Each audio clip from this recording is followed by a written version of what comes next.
Mike and Trey, you guys have got to be really proud of your effort you put on here tonight. I mean, in Baco, this is the best I've seen him shoot in a long time. Trey, you were just going to the basket. Talk about the effort you guys put in against Purdue tonight, please. Yeah, I thought the effort was there. We fought through a bunch of runs, and obviously they won a bunch of runs, but I think just continuing to just keep competing was the main thing. Just some good plays that you got to clean up, and that was the difference of the outcome. Yeah. Mike, that possession where you're down one, the clock is so compressed. I think you had a timeout, but like, what's the balance you strike as a coach between, especially when you get into a player's hands like Miles, where he's really fast down the floor, between call a timeout and set something up, or just try and let it play out again with a guy that's really good going at the rim? Couldn't get his attention, and about time he got where he was going. I thought he got fouled on the play. I mean, but they didn't make the call, and I don't think that was the difference in the game. The difference in the game was the 20 turnovers that we had. I thought that was huge. And on the road, you can't turn it over like that.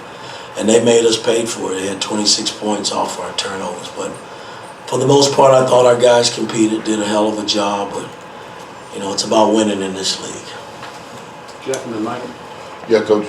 What did you want on that possession where Miles Rice drove? Well, once he took off, I couldn't get to him. I mean, it was too late. The official had went by, and again, that's just, we got to connect better. That's just the bottom line, and because our high pick and roll stuff was going well for us with the ball in Gallo's hand, and we just couldn't get back to it. Mike and then Daniel. Yeah, Mike, with Miles, he only played 5 minutes in the second half. Just unhappy kind of with what he was giving you offensively. What kind of led you to him pulling him and kind of keeping him on the bench to that? Well, I mean, the group that was on the floor played well for us, and it's no knock against Miles. He didn't have it going early, and I elected to ride the guys that it really finished the game. Anthony Little fouled out, but I elected to go that way. Daniel, then Zach. Yeah, Mike, I want to say that after Ohio State, Luke mentioned that early in the year, you guys kind of, if you trailed early, you'd kind of quit. And the last, I'd say, 3 weeks or so, you haven't really quit. But what's kind of that line now in learning how to finish when you have that really strong fight late? Again, it's just about making plays down the stretch and securing the win. And, we didn't do it in the Maryland game. And tonight we had our chances. I mean, we couldn't get the key stops. Kaufman hits a 15-foot hook shot that was huge for him, and then we didn't capitalize coming back the other way. Zach and then Tom. Trey, these last 2 games, what's been the difference down the stretch? I think the good thing is we're in these games, but we got to finish. And I think just making the right plays down the stretch is the difference. Tom and Seth. Mike, what about that very last possession, the 3 seconds to go when you went with the long pass? Was that something you had seen or was hoping for? Or? No, we was trying to throw it to Malik and maybe drop it off for a 3, but Gallo kind of overthrew it.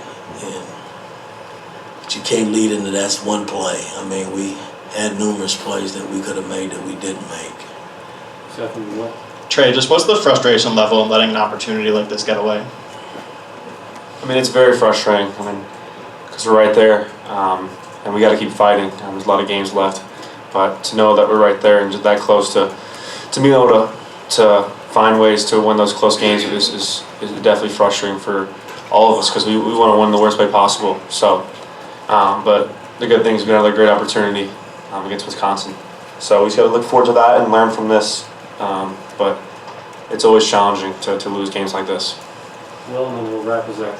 Mike, Umar was visibly upset after that shot that Miles took towards the end, and then after the final buzzer just kind of walked off the handshake line. How do you address that situation? Is there any kind of conversation? Well, again, everybody's heated in the heat of the moment, and he didn't think it was a good play, and he voiced his opinion on it, which is okay.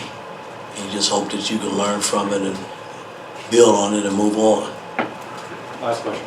Like, I recognize Anthony fouls out, and it's not the result either of them would have wanted, but Anthony and Trey are the two guys that have been with you kind of since the beginning.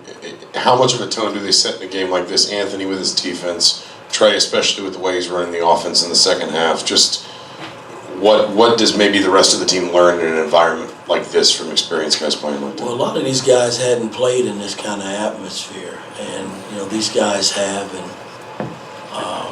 and we've had some pretty good games. We had a couple of lopsided games with them, but for the most part, the games against Purdue has been very competitive. And the new guys that witnessed it tonight was a little setback, a little bit. Like Miles, I thought it kind of got to him a little bit.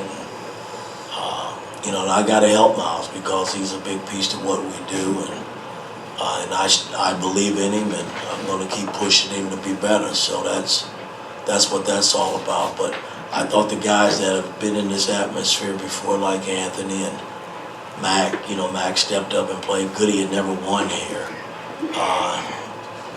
He even played extremely well. So, I mean, the key guys, the veteran guys that's been around me, they know what it's like to play in this building, and it's not easy.